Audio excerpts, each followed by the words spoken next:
many people's homes were love nests. It would be like lights lifting the whole atmosphere of society. Does that seem like too large a dream? Especially when we see darkness growing in our world?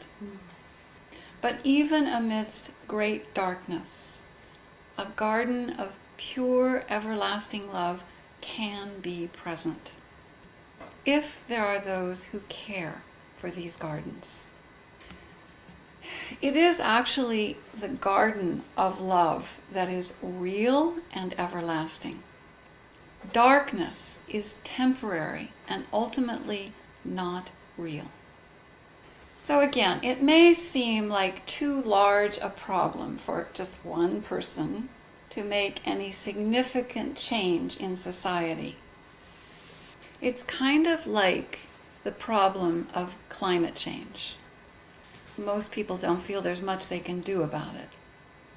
Thanks to Eugen's sister Okyung, Eugen and I watched a documentary recently, and it makes it seem quite possible to reverse global warming. It's called Kiss the Ground, and it was made this year.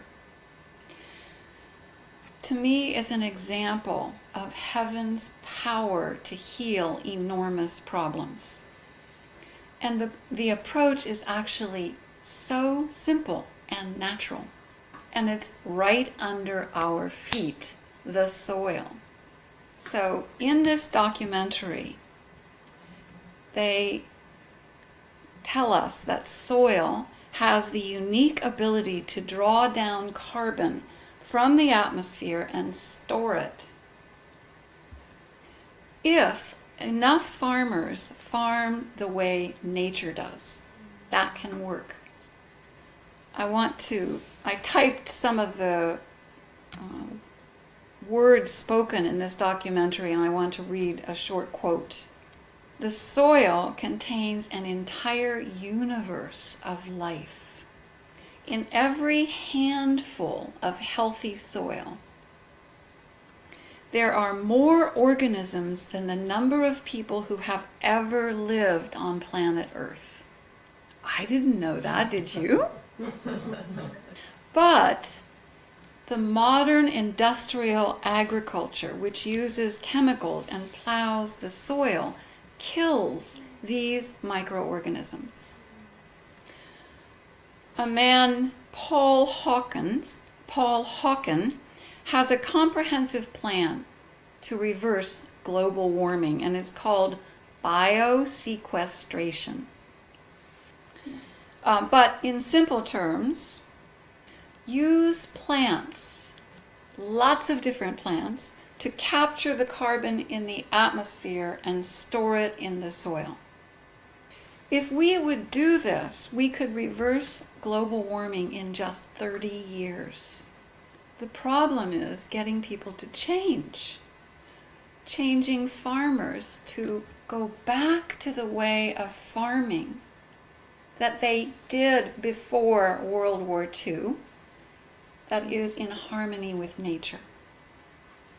Actually, it's further back than World War II that people started going away from nature's way of farming.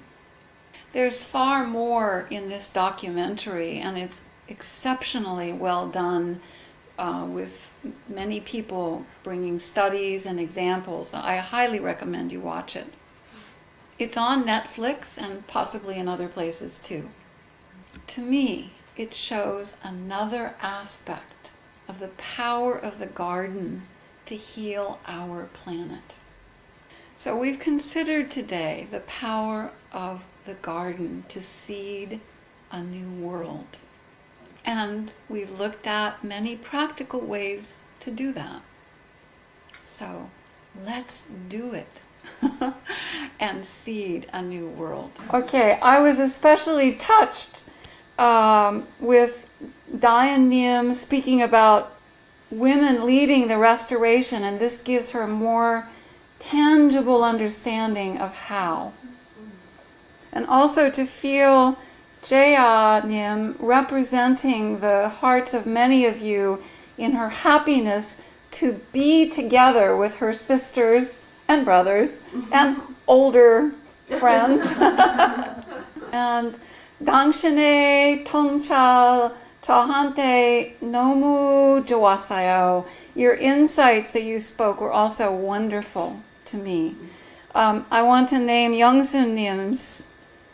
The purpose of mankind is to bring heaven's seed into form. I'm so proud of you that you really got that. Yeah. And then Robert, what you spoke of restoring confidence in who we are as master gardeners. And also, Anne, thank you, the magnification of love that we experienced together. We did build a garden of love together today. And that gives us the fuel of more love to create more in our gardens of love. We can change our world through this as we do this together.